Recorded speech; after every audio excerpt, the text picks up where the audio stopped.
그래서 이분이 몸준 누구? 글문이죠. 글을 꼭 익혀야 할 선녀죠. 선녀다 이렇게 보면 글을 꼭 익혀야 할 선녀다. 그래서 이분의 몸주는 누구냐 하면요, 글을 꼭 익혀야 할 선녀입니다. 무술 선녀입니다. 무술 할머니가 선녀로 글을 배워야 할 선녀로 오는 거죠. 그래서 이분은 필히 글을 배워야 합니다. 글을 배우는데 약에 관련된 글을, 약초에 관련된 글을 배우면 좋고, 또 우리가 흔히 하는 이런 사주도 배우는 것도 좋죠. 이번에는 이제 우리가 흔히 이야기하는 설판이랍니다. 설판이 뭡니까? 설판은 상담을 하는, 이야기하는, 설자가 말을 한다는 이야기죠. 말하는 신명을 설판 제자라 그러죠.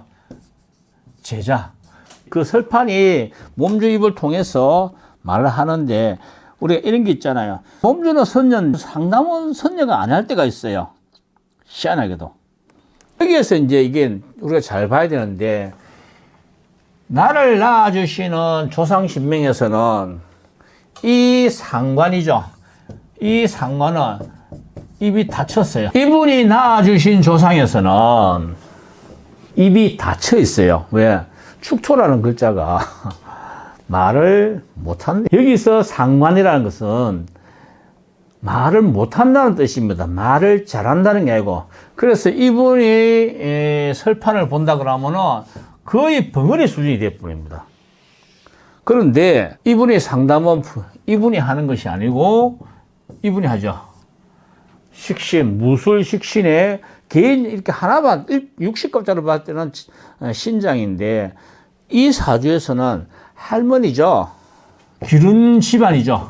조상의 할머니가 이제 이 설판을 본 거죠. 조모가 설판 제자가 되는 거죠. 제자가 되었어. 들어옵니다.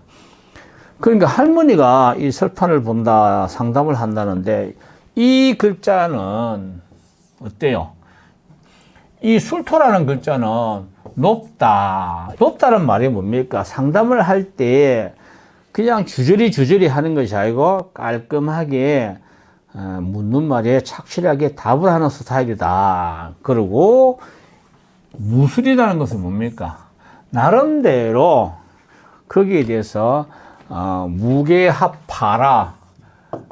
급제인데 단답행이지만 나름대로 아는 것이 많다. 경험을 이야기하는 거죠. 이 할머니가 설판을 볼 때 나름대로 자기의 경험, 노하우를 단답형으로 구질구질 안 하고 깔끔하게 끊어서 이야기하신다 이거죠. 이 할머니 설판 제자가 상담을 할 때 먹고 사는 데는 아무 하자가 없습니다.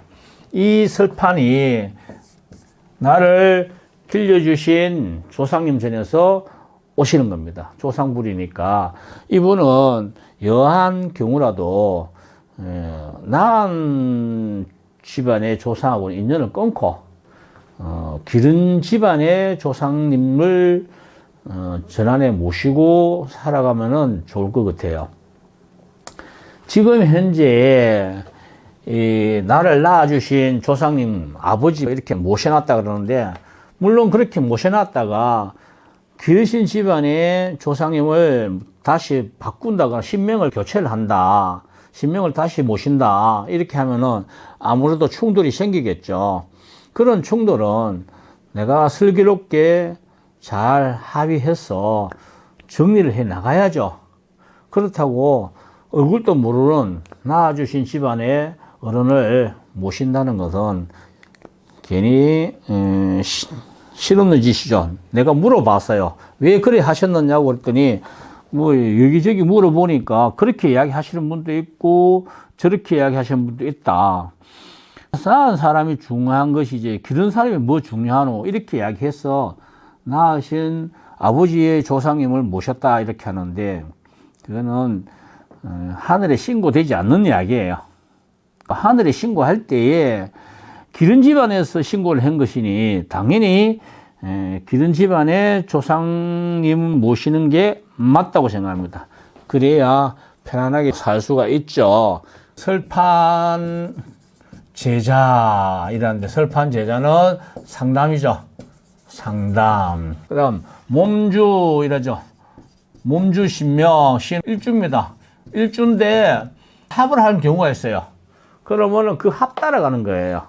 합을 따라가서 하니, 여기서는 몸주가 글문이지만 식상이 할머니가 붙어서 선녀로 들어온다 이러죠. 근데 선녀로 들어오니까 여기 선녀구나. 근데 선녀가 어디입니까? 이렇게 하면 소속이 어디냐 할 때는 이걸 보고 천신이라고 그러죠. 천신 이렇게 이야기합니다. 주장시 이야기하죠. 주장시는 이 사주 전체를 총괄하고 또 이 사주를 가장 살찌우게 하는 것. 즉 누구냐 이렇게 하죠. 즉 이분인 신장이죠. 신장님이 이 사주를 총괄하고, 또 다르게 보면 5대 조부죠. 5대 조부가 신장이라고 보면 돼요. 설판을 보시는 이때는 할머니죠. 조모님이 설판을 본다 이렇게 생각하면 되죠. 이 설판이 조모님이 내인데 왔을 때는 선녀로 글문을 배우면은 예쁜 선녀로 바뀌죠. 우리가 사주 속의 신명을 잘 알면은 굳이 내림이라, 뭐 내림은 안 하고 하는 사람 많잖아요. 그러니까 그걸 잘 판단하셔야 됩니다. 어떤 분들은 무당이라는 소리를 듣기 싫어하잖아요. 사실은 무당이라는 단어가 상당히 높은데 왜 무속이라고 하는지 모르겠어요. 정확하게 이야기하면 무당은 강신무고 무속은 세습무 아닙니까? 신이 없어도 무속은 배워서. 그리고 우리는 지금 보면 무당 학원이 있는 게 아니라 무속 학원이 있죠. 무속 학원이란 뭡니까? 그냥 전해 내려오는 것을, 우리가 민속적으로 전해 내려오는 것을 익히는 게 무속이에요. 무당하고 무속하고 틀린데, 무당이라는 거는 당자가 깎아 내리기 위해서 뭐 당골레니 어쩌니, 사실 당자라는 거는 높은 벼슬이죠. 높은 벼슬인데, 당자가 붙는다 그러면은 뭐 정 몇 품인가에 붙어 당자가 붙죠. 그만큼 높은 벼슬이었어요. 그 무당의 시조가 얼마나 높습니까? 하늘에 곧 제사를 올리고 하시니까 그게 무당의 원조인데, 하늘에 구할 정도로 그 높으신 분인데요. 그걸 당골련이 뭐니 이렇고 창피하다고, 무당 소리 듣기 싫다고, 그거는 무당 자체가 무당 자격이 없는 사람이에요. 나는 무당입니다라고 당당하게 할 수 있어야지, 나는 무속인입니다라고 이야기하시는 분들은 무당하지 마세요.